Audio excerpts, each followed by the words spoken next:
दोस्तों, कैसे हो आप सब। Welcome back to my channel Deepiya cosmetic world. और मैं होप करती हूँ आप सभी अच्छे होंगे। तो आज आपने थंबनेल देखा होगा कि आज हम बात करेंगे कि एक कॉस्मेटिक शॉप खोलने के लिए किन 5 बातों का ध्यान में रखना बहुत ज़्यादा ज़रूरी है। अगर आप नए दुकानदार हैं तो प्लीज़ वीडियो को पूरी देखना, स्किप मत करना।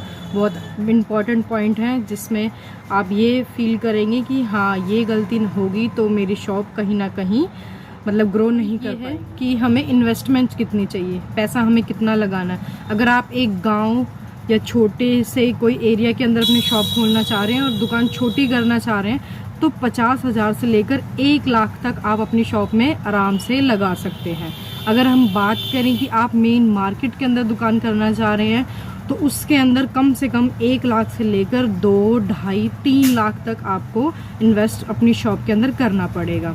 शॉप के अंदर इन्वेस्ट करना मैं 3 लाख या 2-2.5 लाख इसलिए बोल रही हूँ क्योंकि उसके अंदर फर्नीचर भी होगा आपका और सामान होगा वो भी होगा, और दुकान आपकी बिल्कुल खाली है, उसके अंदर जो भी नेसेसरी चीज़ है वो हमें लानी पड़ेगी, तो वो सब 2.5 से 3 लाख के अंदर हो जाएगा।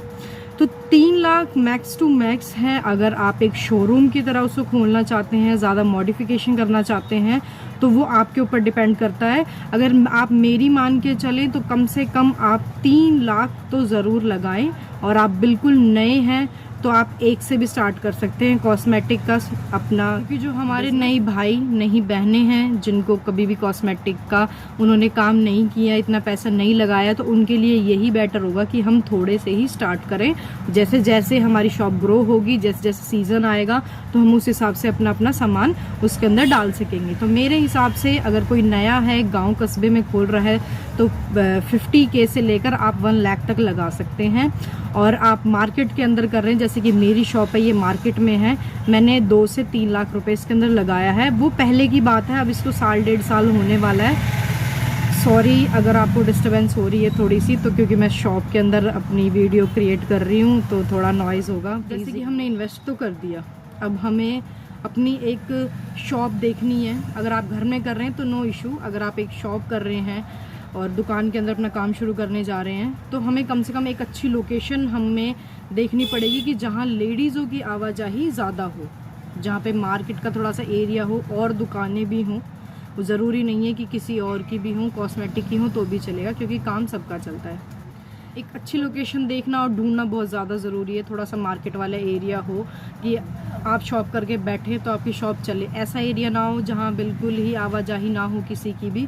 तो थोड़ा ऐसा हो कि कॉलेज की लड़कियाँ हो, लेडीज़ हो, उनका आना जाना हो। थोड़ा सा भीड़ भाड़ इलाके के अंदर हमारी दुकान। क्यों है मेरे तीसरे पॉइंट की तरफ, अगर आप एक मेल हैं और मेल आप नए हैं इस काम के अंदर और इसको शुरू करने वाले हैं, तो थोड़ा सा आपको मतलब इस जो काम है इसके बारे में थोड़ा सा जानना पड़ेगा, क्योंकि ये सारा ही लेडीज़ आइटम है।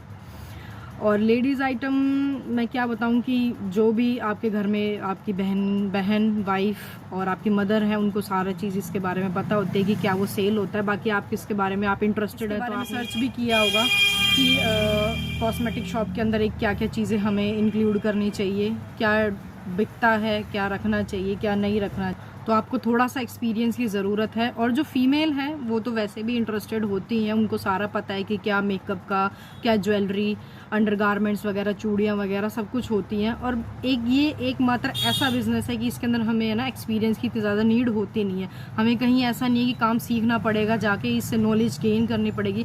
बस इसमें एक सिंपल सी एक ट्रिक है, जो सामान आपसे मांगा जाए आपको उसका रेट पता होना चाहिए, और बस आप अपने ग्राहक को शॉप के अंदर किस तरीके का हमें सामान रखना चाहिए अपनी शॉप के अंदर, क्या हमें इंक्लूड करना चाहिए जो डेली रनिंग की चीज़ें हों जिसमें हमें प्रॉफिट भी हो। क्योंकि देखिए कोई भी अपनी शॉप करता है तो वो फाइनेंशियली अपने आप को स्ट्रॉन्ग करने के लिए ही करता है। तो मैं लिस्ट आपको जल्दी से जल्दी प्रोवाइड करूँगी। मेन मैं बता देती हूँ आपको। लिपस्टिक, नेल पेंट, ज्वेलरी हो गई, आपका मेकअप प्रोडक्ट्स हो गए, लाइनर, मस्कारा, फाउंडेशन वगैरह। और आप आजकल ये जो अंडरगारमेंट्स चल रही हैं काफ़ी सेल होते हैं, इसके अंदर मार्जिन काफ़ी अच्छा है। मैं आगे आपको वीडियोस के अंदर बताऊंगी, आप मुझे कमेंट में ज़रूर बताना। अंडरगारमेंट्स में काफ़ी मार्जिन, जैसे आप शॉप पे बैठेंगे कस्टमर आएंगे, आपसे डिमांड करेंगे, तो आपको वैसे भी पता चल जाएगा कि हमें शॉप के अंदर क्या चीज़ रखने की ज़रूरत है। और जो भी मेरे भाई बहन कॉस्मेटिक शॉप शुरू करने वाले हैं, उन्हें काफ़ी हद तक पता होता है कि हमें शॉप्स के अंदर क्या क्या रखना चाहिए।